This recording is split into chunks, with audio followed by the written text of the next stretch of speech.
Hello and welcome to EcoElsa, where I, Elsa, cover topics to help you take your kids outdoors. On today's video, we'll be going over the pros and cons of free play when outdoors. Coming right up.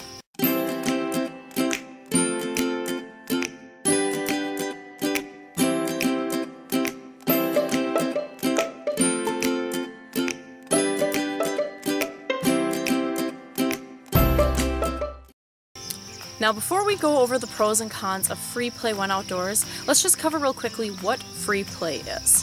Free play is kid-directed learning or play. So this is where the kids are going and exploring and leading, and they're self-teaching them things through discovery and experiences.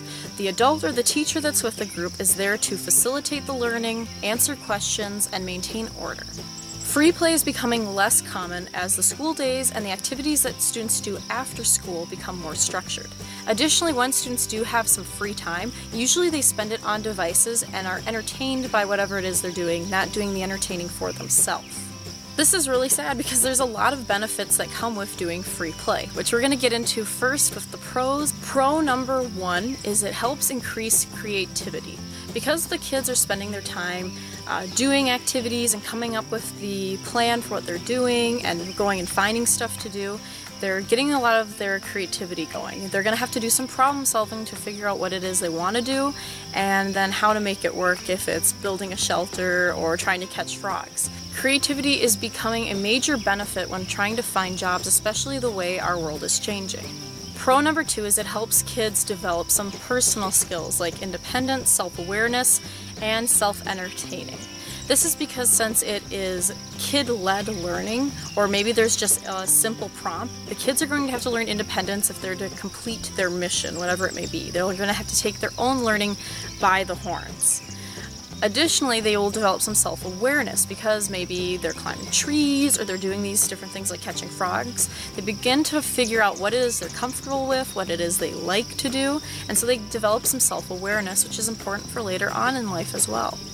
And lastly, they develop some self-entertaining skills. Since the point of free play is the kids aren't doing exactly an activity that the teachers planned out and they don't have a bunch of tablets that they're just reading off of, then the students have to come up with their own activities or ways to problem solve and figure out how to find the answer to the topic the teacher is talking about.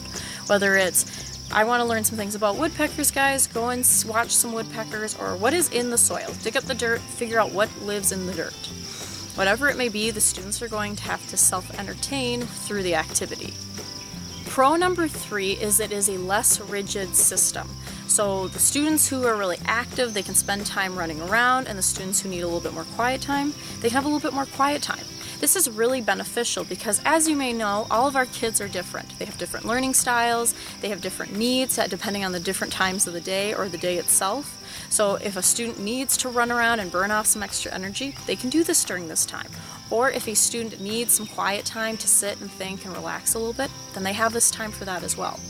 And our last pro, group social skills. Because the students are out on their own and the teacher is simply there to maintain order and facilitate, make sure no one gets hurt, make sure no one's misbehaving, a lot of the times the students are going to be having to come up with their own rules and directions for doing things. So whether it's them trying to play a group tag game, they're going to have to discuss the rules and all agree upon them and then all follow them, and also interact with each other if people aren't following the rules, as well as if they're just exploring, they're going to have to work cooperatively for things like rolling logs and such. So this helps foster some great group skills, which is important as they grow up and have to work more and more with other people.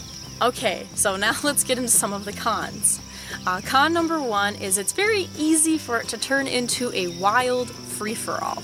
If you've ever done any kind of free play in your indoor classroom, this may sound kind of familiar. Slowly, the volume and the noise level increases, the students become more squirrely, maybe running around and forgetting a lot of the rules that you'd just gone over maybe even 10 minutes before. As you can see in the outdoor classroom, this could become more of a problem as the students are not really contained in a confined area, so they could become more wild and make it harder for you to unwind them and bring them back in for the rest of your class. So that is one of the hard parts of free play.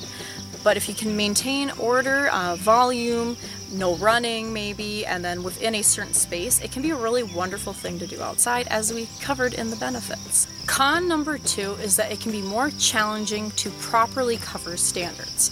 Because it's free play and the students are out exploring and doing stuff, it may be hard sometimes to connect that properly to a standard that you need to cover as part of being outdoors. Don't give up. There's been teachers who've been able to make it work, but there's a lot more thought that has to go into finding the perfect topic to have the students exploring so that they can find things to do outdoors around that topic and that they're still learning. Con number 3 is it can be harder to keep track of students and stay on time. Because it's student-led and you probably have set a boundary, the students might forget the boundary as they're going around looking for whatever it is that you've sent them to do, or even just playing around. Additionally, there will always be 1 or 2 students who will really want to test the boundary, so you're going to have to keep your eye on them. So you'll be constantly counting kids pretty much, which is doable, but it does take a little bit of time and effort to do. Additionally, because some of the students are testing boundaries and moving around, and maybe they're really enjoying whatever it is that they're doing, it might be harder to bring them back in for a discussion or to move on to the next activity. So staying on time can become challenging as well when doing free play outdoors. And our final con number 4, it may be difficult to have group discussions when doing free play outdoors. You as a teacher, you've done a great job. You've picked an excellent topic. You've picked an area where the students will have an easy time finding things to connect to that topic as they explore and do some self-directed learning and teaching. But then the students all come in for discussion and they have nothing to share. This is because a lot of times when you give them so much freedom and just a simple prompt, just a simple topic to go and explore, a lot of times they have trouble trying to wrap their head around what exactly it is they're doing because it's not specific enough, because they're used to being told what to do. Additionally, they might get distracted when they're out there exploring and be exploring something that has nothing to do with the topic whatsoever. And additionally, lastly, when they get back to the group, they may be intimidated to share because it's so different and they don't know if they have the correct or a wrong answer. This is why it's important when teaching outdoors to emphasize that there might not be just one right answer, that there could be many, many, many. And as we've discussed in previous videos on answering student questions and teachable moments, this really plays a role, making sure it's an open learning environment, that we all make mistakes and we're all learning here. Unfortunately, that is all we have time for today. Don't forget to subscribe below. I post new videos on Wednesdays, and make sure to ring that little bell button. That way you can be notified the second my videos go up on YouTube. If you want more resources to help you take kids outdoors, follow me on social media or my blog. I'm on Twitter, Facebook, Instagram, and Pinterest. Links in the description as well. I'd love to hear from you and learn from you as well, so please share what your favorite free play activity is to do with your kids or students when outdoors, or just comment and let me know if there's any topics you'd like to see me cover in future videos. As always, I hope you have an amazing week. You be safe, learn lots, have fun, and get your kids outdoors. Bye!